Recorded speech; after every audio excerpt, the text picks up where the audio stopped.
প্রায় শতাধিক মুসলিম ধর্মাবলম্বীদের উপস্থিতিতে সিনেমা হল চৌমনি সংলগ্ন এলাকার ধর্মনগর শহর ঈদগাহে ঈদ উল ফিতরের নমাজ পড়া হয়। বৃহস্পতিবার উত্তর ত্রিপুরা জেলার জেলা সদর ধর্মনগর শহরের সিনেমা হল চৌমনি সংলগ্ন এলাকায় ধর্মনগর শহর ঈদগাহে প্রায় শতাধিক মুসলিম ধর্মাবলম্বীদের উপস্থিতিতে 11 এপ্রিল সকাল আনুমানিক 9টা 15 মিনিট নাগাদ পবিত্র ঈদের নমাজ পড়া হয়। এই ঈদকে কেন্দ্র করে ঈদগাহের বাইরে একটি অস্থায়ী মেলাও বসে। নমাজ পড়া শেষে একে অপরকে আলিঙ্গনের মাধ্যমে ঈদের শুভেচ্ছা জ্ঞাপন করেন সকল মুসলিম ধর্মাবলম্বীরা। জানা যায়, বৃহস্পতিবার সকাল আনুমানিক 8টা থেকেই এই ঈদ উৎসবকে কেন্দ্র করে মেলা বসে যায় এবং উত্তর ত্রিপুরা জেলার বিভিন্ন এলাকা থেকে মুসলিম ধর্মাবলম্বী জনগণরা এই পবিত্র ঈদগাহে আসে এবং ঈদ উল ফিতরের নমাজ পড়ায় অংশগ্রহণ করে।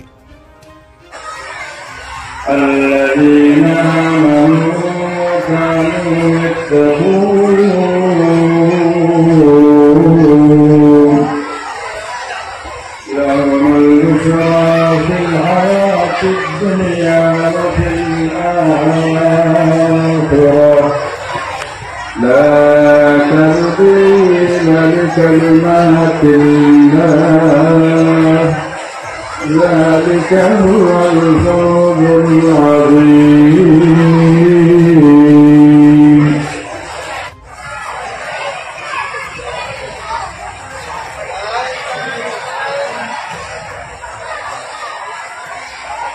তো আজকে আমাদের যে মানুষের একটা ভিড় দেখছেন না, অনেক মানুষ আমাদের এখানে ধর্মগ্রাম মাঠে হয়েছে ঈদগাহ ময়দানে, এবং এক মাস রোজার পরে আমাদের মধ্যে ঈদের দিনটা হয়। এই ঈদের দিনটা অত্যন্ত খুশির দিন, কারণ এক মাস আমরা দিনে জলও খাই না, কোনো কিছু খাই না, আহার নাই, রাত্রে।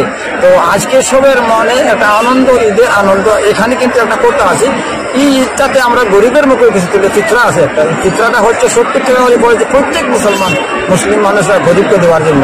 যত মানুষ এখানে সবে যার অনাথ, বেআশ্রয়, নিরাশ্রয়, বিধবা সকলকে আমরা 70 টাকা করে, আমাদের 5 জন ছেলে হলে 350 টাকা এইভাবে দিয়ে দেওয়ার সকল ফিতরা দিয়েছি। এই ফিতরা পেয়ে গরিবরা কাপড় চোপড় কিনেছে, মুখে খুশি ফুটিয়েছে। আমি আজকে এই ঈদের দিনে আমি আমার ত্রিপুরার, বিশেষ করে আমার এই এলাকার যে সমস্ত আমার যে অন্যান্য ধর্মাবলম্বী সকল ভাইদেরকে আমি আমার মন থেকে ঈদগাহ কমিটির পক্ষ থেকে মুবারকবাদ জ্ঞাপন করছি। আজকে প্রথমে আমি ঈদ উল ফিতরের হার্দিক মুবারকবাদ জানাচ্ছি এবং জাতি ধর্ম নির্বিশেষে। আমাদের মাহে রমজান গতকাল শেষ হয়েছে, 1 মাস আমরা রোজা পালন করা হয়েছে। আজকে গোটা বিশ্বের ন্যায় ধর্মনগর শহর ঈদগাহে আমাদের ঈদ উল ফিতরের নমাজ অনুষ্ঠিত হতে যাচ্ছে এবং আমরা গোটা রাজ্যের তথা ধর্মনগরের ধর্ম বর্ণ নির্বিশেষে প্রত্যেককে ঈদের শুভেচ্ছা এবং ঈদ মুবারক জ্ঞাপন করছি। এবং আপনারা যারা সাংবাদিক বন্ধু, আপনাদেরকেও আমরা ঈদগাহ কমিটির পক্ষ থেকে অভিনন্দন জ্ঞাপন করছি। আসসালামু আলাইকুম। পবিত্র এই রমজান মাস শেষে আজকে আমাদের খুশির ঈদ। এই খুশির ঈদে ত্রিপুরাবাসীকে, আমার ত্রিপুরার প্রিয় হিন্দু মুসলিম সকলের প্রতি আমার শ্রদ্ধা এবং ভালোবাসা, এবং সবাইকে জানাই ঈদ মুবারক। আসসালামু আলাইকুম।